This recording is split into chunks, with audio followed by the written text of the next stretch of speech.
My name is Zara, a young journalist from Istanbul with a dream of becoming a voice for those unheard. But there was one barrier standing in my way: English. The language felt like an insurmountable mountain, and I didn't know where to start climbing.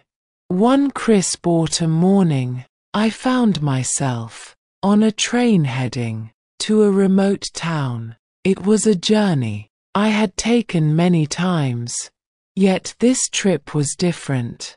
Across from me sat a couple in their late 20s.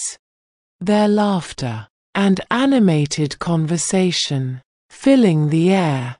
They were speaking English. I watched them, both fascinated and envious.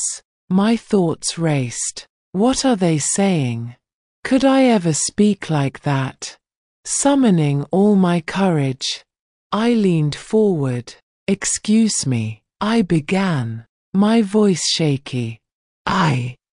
Learning English. Can you help?" The couple paused and looked at me, then smiled warmly. "Of course," the woman said.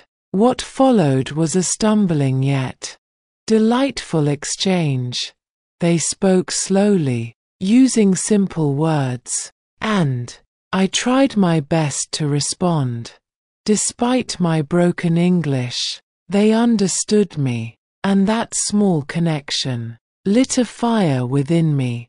Before they left, they handed me a piece of paper with their contact information. "If you're ever in London, reach out," the man said. "You have potential." As the train pulled into my stop, I clutched the paper tightly. For the first time, I felt hope. A new chapter in my life had begun. Back home, I couldn't stop thinking about that couple. Their words replayed in my mind, urging me to take action. I borrowed English textbooks, downloaded language apps, and spent hours watching subtitled movies. But progress was slow, and frustration grew. One night, I sat at my desk, surrounded by crumpled papers and unopened books. I stared at the ceiling, feeling defeated. Maybe this is too hard, I thought. Maybe I'm not meant to learn.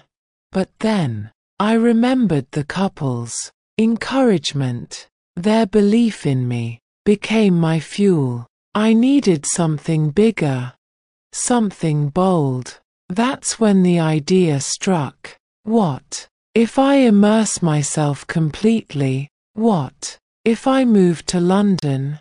It sounded crazy, but the more I thought about it, the more it made sense. The decision was made.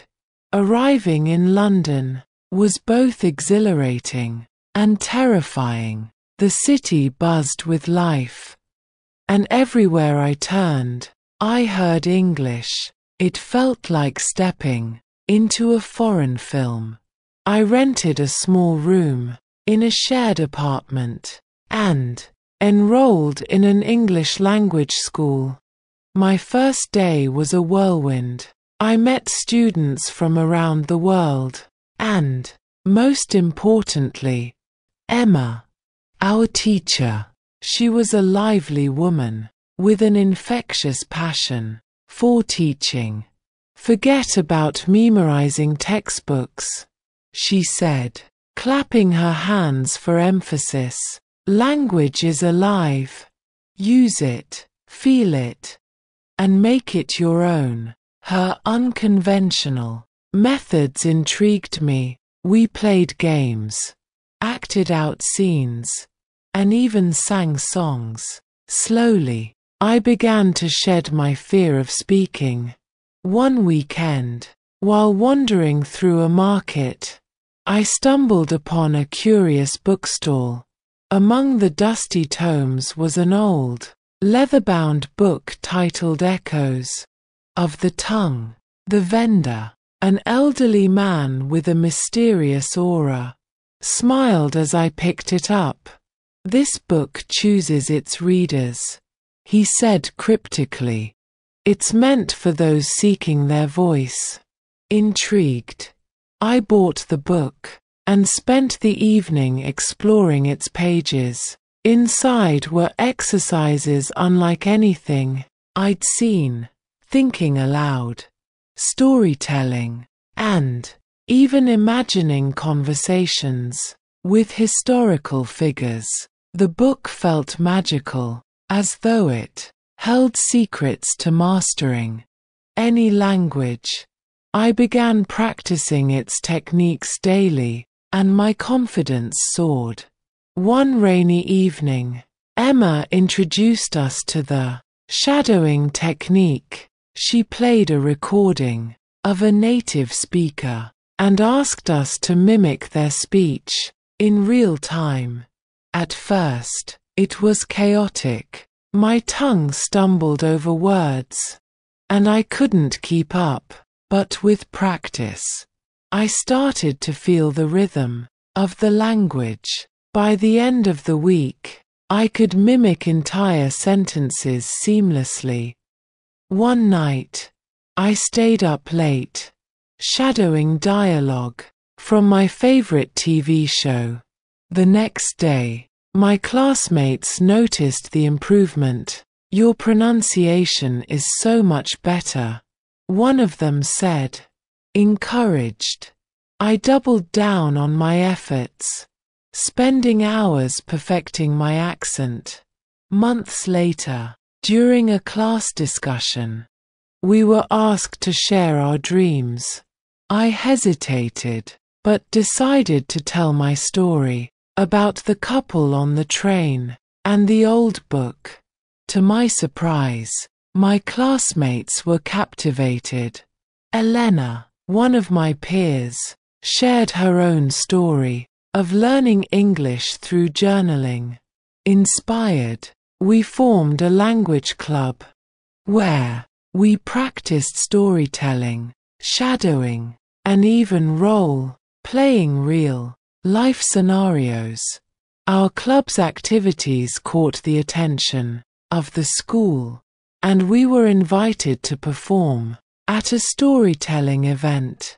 Nervous but excited, I crafted a tale about my journey. On the night of the event, I stood on stage, heart pounding. As I spoke, I saw the audience's smiles and nods of encouragement. By the end, they were on their feet, applauding. One quiet afternoon, I received an email from the couple I'd met on the train. They had heard about my storytelling win and invited me to visit them in London. Meeting them again felt surreal. We laughed about our first conversation and marveled at how far I'd come. Over tea, they introduced me to a journalist friend who was looking for an intern. It felt like fate. The internship was challenging, but it pushed me to use English in ways I never imagined. I interviewed people from all walks of life, wrote articles, and even covered an international event. Each assignment boosted my confidence, not just in English but in myself. One day, I interviewed a refugee from Syria. His story of resilience reminded me of my own struggles with learning English. He said, "Language gave me a voice. It gave me a way to share my story." I realized that language wasn't just a tool for communication, it was a bridge between worlds. As my internship ended, I was offered a permanent position at the newspaper. My dream of becoming A journalist was no longer just a dream, it was my reality. One evening, I stood on a bridge overlooking the Thames, watching the city lights reflect on the water. I thought about the train ride that started it all, and the journey that followed. Learning English had transformed my life in ways I never imagined. Today, I travel the world, sharing stories that connect people across cultures. Whenever someone asks me how I became fluent in English, I smile and say, it started with a conversation on a train. If there's one lesson I've learned, it's this: the path to growth is never easy, but it's always worth it. Embrace the struggles, celebrate the small victories, and keep moving forward. You never know where the journey might lead.